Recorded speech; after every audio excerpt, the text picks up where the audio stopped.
കോൺഗ്രസ് നേതാവും തൃക്കരിപ്പൂർ എംഎൽഎയുമായ സന്ദീപ് വാര്യർക്ക് നേരെ ഫോണിലൂടെ വധഭീഷണി. ഇന്നലെ വൈകിട്ട് 6:18 എംഎൽഎയെ വെടിവെച്ചുകൊല്ലുമെന്ന് ഭീഷണിപ്പെടുത്തിക്കൊണ്ടുള്ള ഫോൺ കോൾ എത്തിയത്.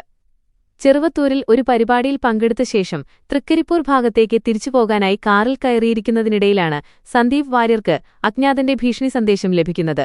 സംഭവത്തെ തുടർന്ന് എംഎൽഎ ഉടൻ തന്നെ ചന്തേര പോലീസ് സ്റ്റേഷനിലെത്തി ഭീഷണി വന്ന ഫോൺ നമ്പർ സഹിതം രേഖാമൂലം പരാതി നൽകി. പരാതിയുടെ അടിസ്ഥാനത്തിൽ പോലീസ് കേസെടുത്ത് അന്വേഷണം ആരംഭിച്ചിട്ടുണ്ട്. പ്രതിയെക്കുറിച്ചുള്ള പ്രാഥമിക സൂചനകൾ പോലീസിന് ലഭിച്ചതായാണ് വിവരം.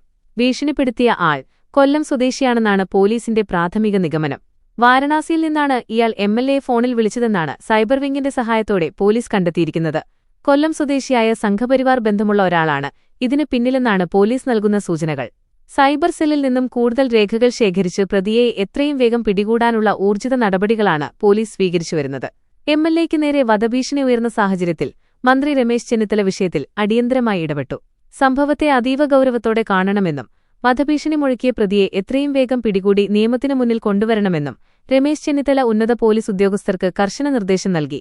ജനപ്രതിനിധിക്കെതിരെയുണ്ടായ വധഭീഷണിയിൽ രാഷ്ട്രീയ കേന്ദ്രങ്ങളിലും പൊതുസമൂഹത്തിലും വ്യാപകമായ പ്രതിഷേധമാണ് ഉയരുന്നത്.